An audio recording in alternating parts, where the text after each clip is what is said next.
2 Samuel chapter 19. Joab was told, "Behold, the king weeps and mourns for Absalom."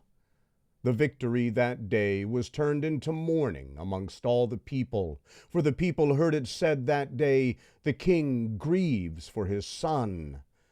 The people sneaked into the city that day, as people who are ashamed steal away when they flee in battle.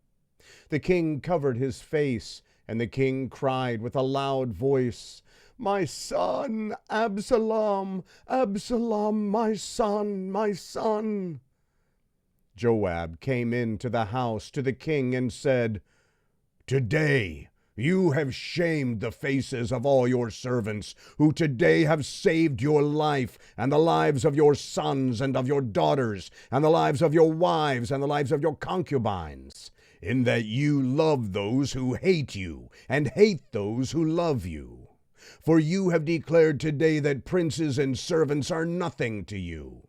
For today I perceive that if Absalom had lived, and we had all died today, then it would have pleased you well. Now therefore arise, go out, and speak to comfort your servants. For I swear by the Lord, if you don't go out, not a man will stay with you this night. That would be worse to you than all the evil that has happened to you from your youth until now."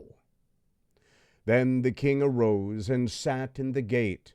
The people were all told, "Behold, the king is sitting in the gate." All the people came before the king. Now Israel had fled every man to his tent. All the people were at strife throughout all the tribes of Israel, saying, "The king delivered us out of the hand of our enemies, and he saved us out of the hand of the Philistines, and now he has fled out of the land from Absalom. Absalom, whom we anointed over us, is dead in battle. Now therefore, why don't you speak a word of bringing the king back?"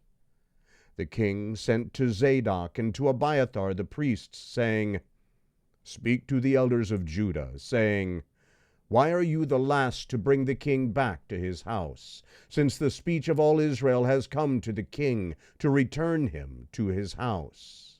You are my brothers, you are my bone and my flesh. Why then are you the last to bring back the king?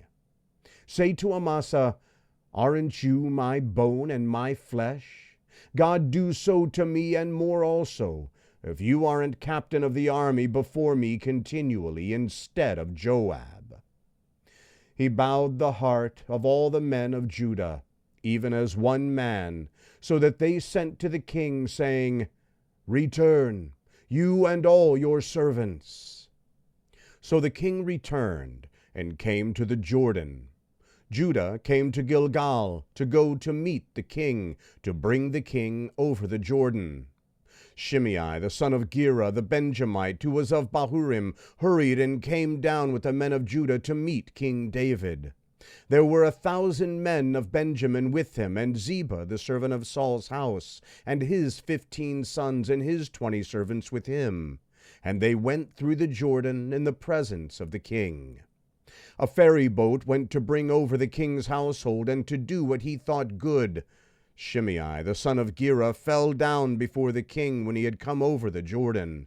He said to the king, "Don't let my lord impute iniquity to me, or remember that which your servant did perversely the day that my lord the king went out of Jerusalem, that the king should take it to his heart. For your servant knows that I have sinned. Therefore, behold, I have come today as the first of all the house of Joseph to go down to meet my lord the king." But Abishai, the son of Zeruiah, answered, "Shouldn't Shimei be put to death for this, because he cursed the Lord's anointed?"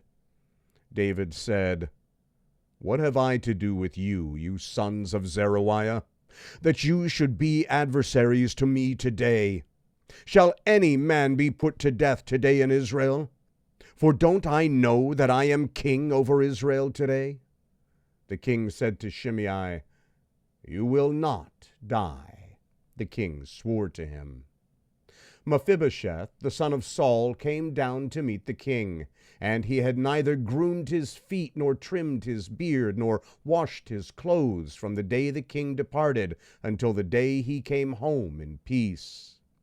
When he had come to Jerusalem to meet the king said to him, "Why didn't you go with me, Mephibosheth?"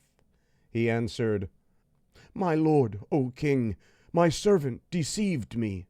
For your servant said, I will saddle a donkey for myself, that I may ride on it and go with the king, because your servant is lame. He has slandered your servant to my lord the king, but my lord the king is as an angel of God. Therefore do what is good in your eyes. For all my father's house were but dead men before my lord the king, yet you set your servant amongst those who ate at your own table. What right, therefore, have I yet, that I should appeal any more to the king?" The king said to him, "Why do you speak any more of your matters? I say, you and Ziba divide the land." Mephibosheth said to the king, "Yes, let him take all, because my lord the king has come in peace to his own house." Barzillai the Gileadite came down from Rogelim, and he went over the Jordan with the king to conduct him over the Jordan. Now Barzillai was a very aged man, even 80 years old. He had provided the king with sustenance while he stayed at Mahanaim, for he was a very great man. The king said to Barzillai, "Come over with me, and I will sustain you with me in Jerusalem." Barzillai said to the king, "How many are the days of the years of my life, that I should go up with the king to Jerusalem? I am 80 years old today. Can I discern between good and bad? Can your servant taste what I eat or what I drink? Can I hear the voice of singing men and singing women any more? Why then should your servant be a burden to my lord the king? Your servant will just go over the Jordan with the king. Why should the king repay me with such a reward? Please let your servant turn back again, that I may die in my own city by the grave of my father and my mother. But behold, your servant Chimham, let him go over with my lord the king, and do to him what shall seem good to you." The king answered, "Chimham shall go over with me, and I will do to him what shall seem good to you. Whatever you request of me, that I will do for you." All the people went over the Jordan, and the king went over.